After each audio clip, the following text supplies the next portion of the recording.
Bonjour à tous, une vidéo des news aujourd'hui.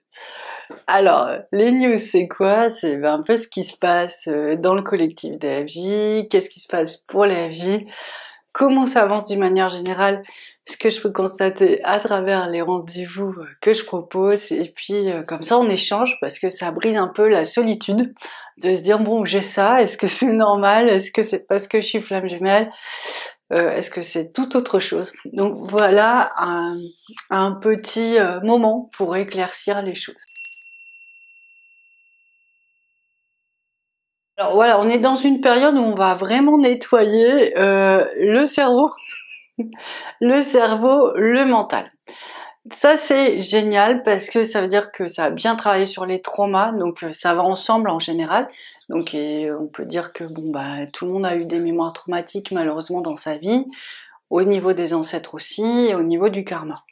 Donc on est dans une phase où commence à relâcher les peurs. Il faut le voir comme ça pour vraiment se poser, s'ancrer. Donc ça c'est vraiment super parce que pour certaines flammes jumelles qui sont beaucoup dans le mental, donc peut-être vous allez vous reconnaître, et si c'est pas vous, c'est sûrement votre jumeau, parce que il y a cet équilibrage là en fait. Il y a une sorte de... Il y a l'effet miroir, mais il n'y a pas que ça. Il y a un moment, celui qui a plus de mental, il y en a moins de l'autre côté pour se rééquilibrer.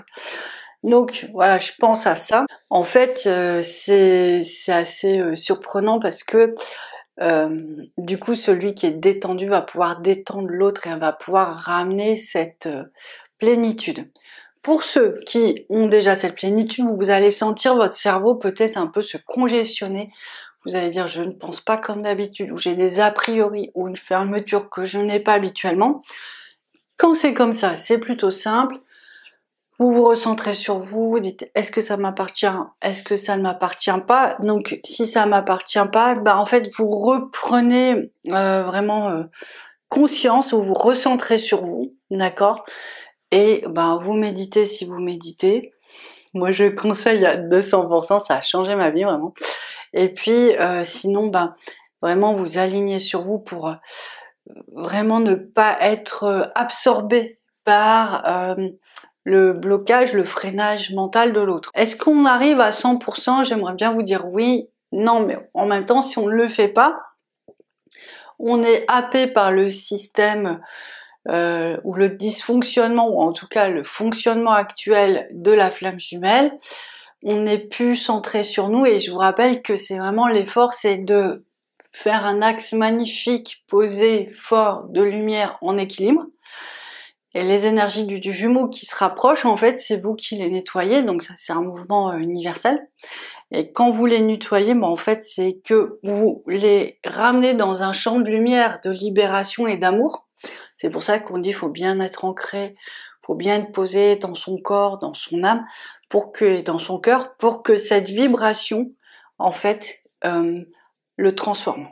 Voilà, ça c'est vraiment la base de la flamme jumelle, c'est la base de la fusion, en fait. C'est comment accueillir la fusion, c'est comme ça. Mais c'est vrai que ben, c'est particulier, c'est nouveau, donc il faut un certain temps pour s'habituer et vraiment se discerner, dissocier, j'allais dire, mais discerner, est-ce que là c'est moi, est-ce que là c'est lui, est-ce que voilà, on en est un peu à ce niveau-là. Donc du coup ça c'est pour ceux qui ont le c'est pour ceux qui ils vont accueillir un mental assez fort du jumeau, mais c'était pas ça que je voulais dire. Je voulais dire que en ce moment, du coup, comme on a un gros nettoyage au niveau du mental, donc c'est l'inconscient familial, l'inconscient collectif, c'est les mémoires, les peurs, tout ça qui bloque, mais qui peuvent empêcher même de voir des choses magnifiques, mais on est bloqué par la peur, c'est comme si on a un peu des œillères, et puis on est un peu en mode survie. Donc ça, c'est en train de s'évanouir petit à petit, et c'est vraiment vraiment signe que ça a bien avancé, que tout le reste est assez solide. Donc ça, c'est positif. Donc ce que je vois aussi, ce qui est assez drôle, c'est que quand j'ai des rendez-vous, ils me montrent vraiment, c'est comme si j'ai un scanner du cerveau avec, au milieu, il y a une sorte de petit poids, ça fait un petit rond, c'est la glande pinéale, c'est celle du troisième œil, mais c'est une glande Et c'est un espace qui est très très important aussi parce qu'on m'appelle le chef d'orchestre des hormones. Et quand il y a eu trop de stress, il est un peu en énergie. Je parle parce que je ne suis pas médecin, je n'ai pas de compétences autres que celles d'énergéticienne.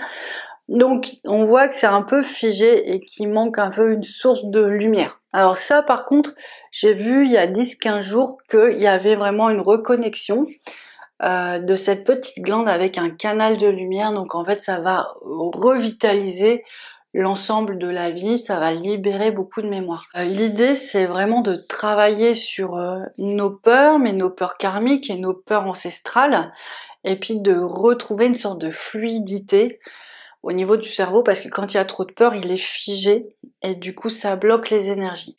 Tout ça se fait. Pourquoi? Parce qu'en fait, nous on vit ça donc on se connaît maintenant depuis 7 ans ou moins. Enfin, j'ose pas compter parce que c'est comme si c'est hier, puis c'est comme si c'est toujours. Donc bon voilà, on est à peu près dans cette zone-là. Et en fait, ça se synchronise depuis un certain moment, mais là, alors ou avec des transmissions de pensée. Donc en fait, je pensais un truc dans la journée, mon jumeau il me disait au fait, on ferait pas ça, on n'irait pas là et tout. Donc ça, c'était vraiment déjà surprenant et sympa. Sauf que là, lui, il me dit ça me fait peur. Bon, il dit ça en plaisantant, bien sûr.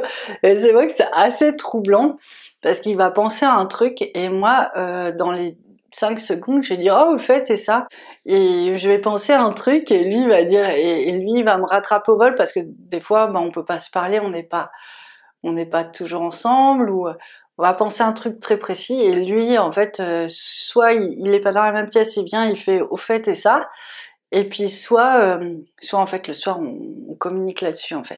Donc c'est assez troublant parce que j'ai envie de dire qu'on sait vraiment ce qui se passe dans la tête de l'un et de l'autre.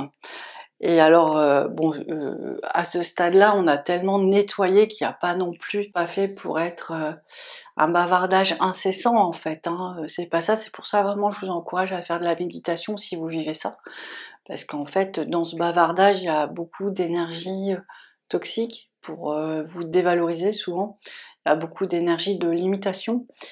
Il y a beaucoup des énergies qui amènent un manque de confiance. En fait, c'est des schémas répétitifs de l'enfance, de l'éducation qui peuvent vraiment vous saper. Donc, la méditation, vraiment, ce que je conseille moi, parce que c'est celle qui a le fonctionné le mieux, puis je vois sur les gens, c'est reprendre le contrôle de son mental. Et c'est donc d'arrêter de réfléchir pendant quelques secondes au début, pas beaucoup, quelques minutes, et puis après vous pouvez partir sur 20 minutes où il se passe d'autres choses. Alors c'est vrai qu'au début c'est un véritable combat parce qu'on perçoit toutes les dissonances à l'intérieur de soi, on se rend compte qu'on est vraiment son ennemi, à s'envoyer vraiment des choses pas très sympas, et puis à un moment quand ça se déverrouille, donc les ondes cérébrales changent, hein, on a fait des études là-dessus. Donc en fait ce qui se passe c'est qu'il y a une sorte de paix, d'harmonie, de bienveillance à l'intérieur de soi qui se pose. Et ça, c'est quand même très important quand même de devenir, moi je dirais qu'à ce moment-là, on devient son propre ami, ce qui n'est pas toujours le cas au final. Donc cette maîtrise du mental, pour moi, elle me semble vraiment, vraiment, vraiment importante. Donc c'est pour vous dire que voilà, il y a de plus en plus de témoignages dans ce sens où les gens ont vraiment cette impression de savoir ce que pense l'autre, comme il est l'autre, mais c'est plus... Bien sûr qu'on avait ça, on avait l'impression de savoir ce que pensait l'autre dans l'âme, dans une distance, dans son âme, dans une distance sur les grandes vérités de la flamme, et là, comme plus tout ça s'intègre, et plus les choses deviennent dans le quotidien, quoi. Alors, c'est pas, quand je dis du quotidien, c'est instantané, sans effort, pratiquement permanent sur les choses importantes, et puis c'est vraiment le signe que nos âmes, elles sont bien incarnées dans le corps, sont bien posées, et que on va avoir de moins en moins de décalage entre ma vie du quotidien, ma mission, mon couple, enfin voilà, toutes ces parties-là sont en train vraiment de descendre, donc voilà, je peux enchaîner sur vraiment ce truc positif. Toujours, hein, depuis quelques mois, on voit il y a vraiment des difficultés parfois, mais moindres, qu'on dépasse tous ensemble et on voit vraiment la lumière se poser et vraiment des vibrations se poser très très fort sur la planète en fait. Ces énergies de couple, elles trouvent leur passage, ces énergies d'amour, de lumière trouvent leur passage vraiment dans la... Alors, voilà, certains ont mission de faire ça, d'accord? Je rencontre de plus en plus et je suis à chaque fois émue parce que quand je suis en contact avec des gens comme ça, je sens qu'ils me posent, ils me posent, ils me posent, ils me posent. Par exemple, elle va être surprise quand elle va voir la vidéo. Là, je viens de faire une vidéo avec Daniel sur l'EFJ, où j'ai même fait...